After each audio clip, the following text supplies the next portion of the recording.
All right, we've got a major update. Finally, really stoked to share this news. The new business is finally live. So I've published the website. It's all good to go. All the social media has been updated, etc. My LinkedIn profile has been re-optimized. And tomorrow I'm supposed to go live with outbound sales activity for the first time in months and the first time ever in the new business. But I'm not hitting send just yet. And it's not hesitation, it's precision. So the way I'm thinking about it is like this. When you fire a message, it lands on a founder or a business owner's phone.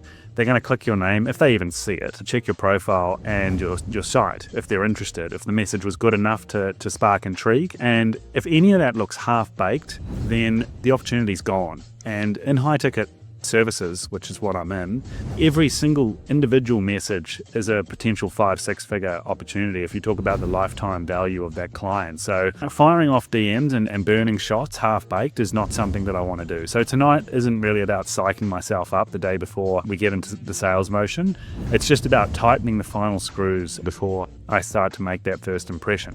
One thing that's really interesting at this point is I've obviously just put up a brand new storefront, a brand new business, and it's really interesting the contrast between how the front end or what the client sees looks versus how the back end looks, and sort of the mismatch between the two.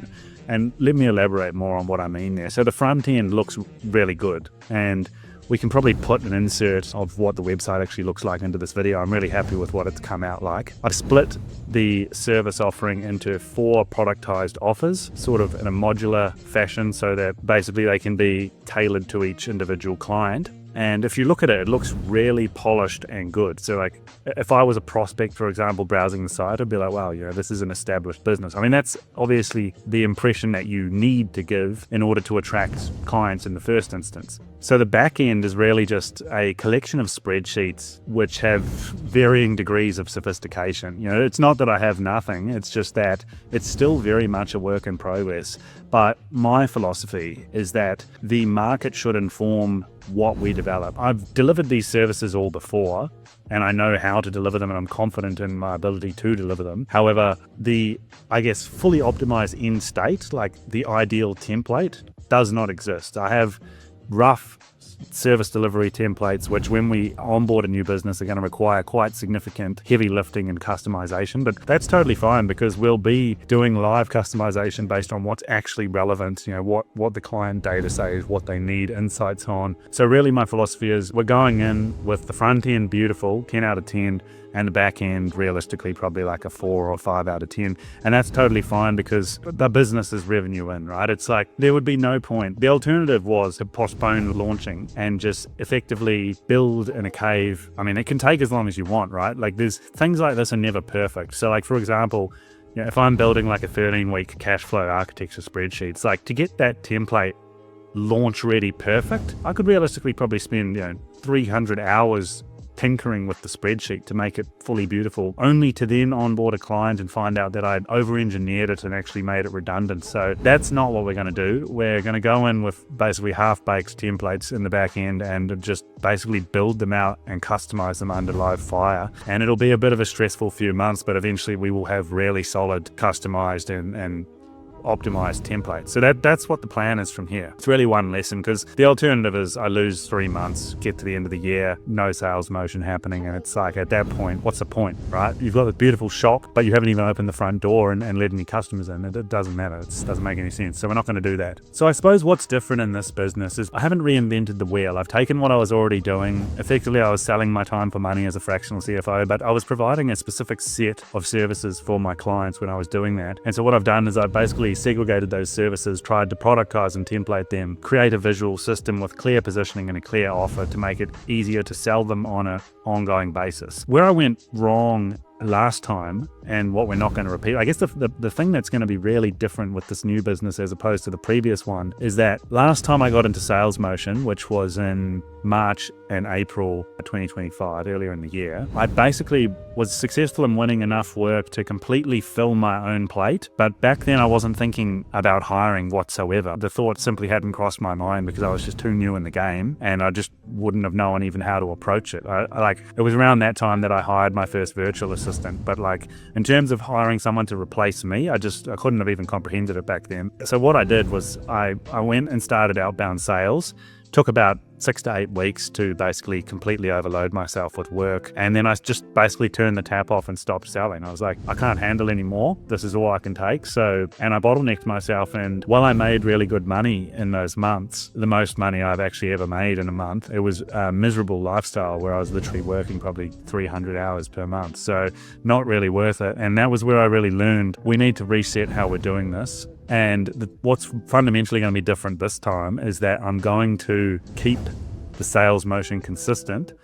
And at the point where I'm getting to the point where I can't handle any more work myself, that's the trigger to hire someone and start offloading what's on my plate to them, so that the sales motion, which will continue to bring in new clients, we can actually, we can absorb that capacity. First off, I'm going to eventually kick off these outbound DMs, have some conversations, hopefully pick up another couple of clients, get completely full in terms of what I can personally handle with any reasonable workload. At that point, I'm going to need to recruit and train somebody and offload most of what I'm doing to them. I'll still have to obviously oversee at least 20 to 30% of it, but at least re-clear my plate, and then the ongoing sales motion should continue to attract new work, which I can then refill my plate with. And basically the cycle just repeats itself. I'm going to then, once I'm starting to get full again, hire another time. And so that's pretty much what lies ahead now. I've sort of realized that, and it's one of the things I'm reflecting on now, is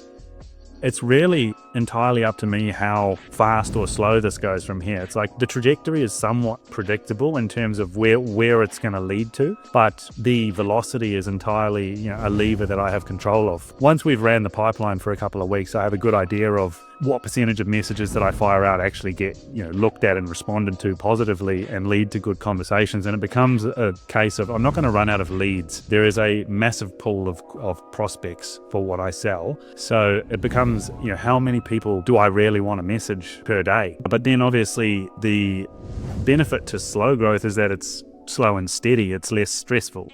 The alternative is to dial up the amount of DMs I'm sending per day to more like 50 or even 70, for example, or even 100 if you really, maybe if the rates are a bit crappy, the conversion and reply rates, then we might want to dial it up even more. But if you dial up that much, then you're obviously going to have those conversations and attract new clients quicker. But then you also have to maintain quality of delivery, and the more you onboard and the more you have to maintain that same level of quality, obviously the more work you've got to do, the more stressful it's going to be, the faster you're going to have to hire. It's quite a lot to sort of consider. What is the perfect balance here? I'm going to have to sort of figure it out as I go, and I'll obviously be sharing it on this channel. But I'm sort of thinking, today is the 20th of October. What I would like is, by the end of the calendar year, I would have liked to have picked up probably 2 new logos. So realistically, I don't expect, like, from when I start firing the DMs, which will be sometime this week, I expect roughly a 30-day sort of delay before actually seeing any new revenue. You send a message, for example, you'll get a response maybe 2 days later. The response might be only semi-interested. You send another few messages back and forth over the next week, eventually book a call. Maybe the first call gets cancelled or no-show. You book a second call. So like it takes roughly 15 days to even get on the phone with someone. You have that call. Maybe from that call we end up getting access to their financials and basically doing a sort of free review and proposal, and it would be a proposal to do a deeper level sort of diagnostic. And by the time that entire process has gone through and you've got a yes, it's like 30 days minimum has realistically elapsed. So that also is another reason why I'm starting the sales motion pretty much now rather than delaying it until I've got a perfect, beautiful back end that's consistent with front end. Because of the lead time, or at least the expected time, there's really a lot of time for me to fuck around tinkering and getting things polished. One thing that we are going to do this time is I am going to, starting from tomorrow, have a sales block in my calendar, which I treat as the most important block every single day. It's going to be in there 7 days a week. I'm not going to be sending DMs 7 days a week, obviously, or having calls. I'm going to keep those to business days because it's not really good for optics to be firing out cold DMs on a weekend.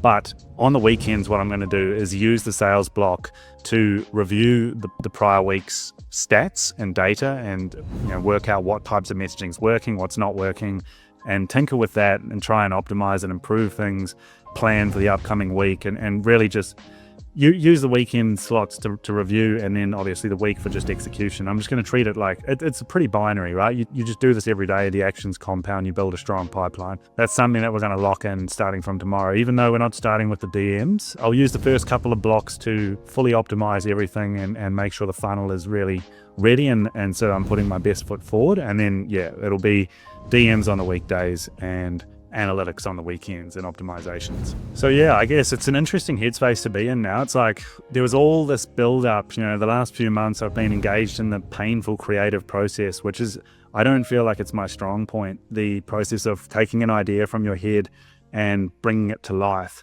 and now seeing it, it's a really cool, rewarding thing. But it's also like, this was all fun and games, but we're actually now finally about to re-enter the arena. It's time for the real game to start. So the creative phase is chaotic. You're experimenting, you're improvising, and you're trying to find signal and noise, and really there's thousands of small decisions which need to be made in order for you to get to that end result. And there's no clear-cut path. You have to make it up. You've got to cut your own path through the woods. Whereas we're now finally shifting into the execution phase, which for me is much easier. It's more predictable. It's deterministic. It's that once the machine is built, it either runs or it doesn't.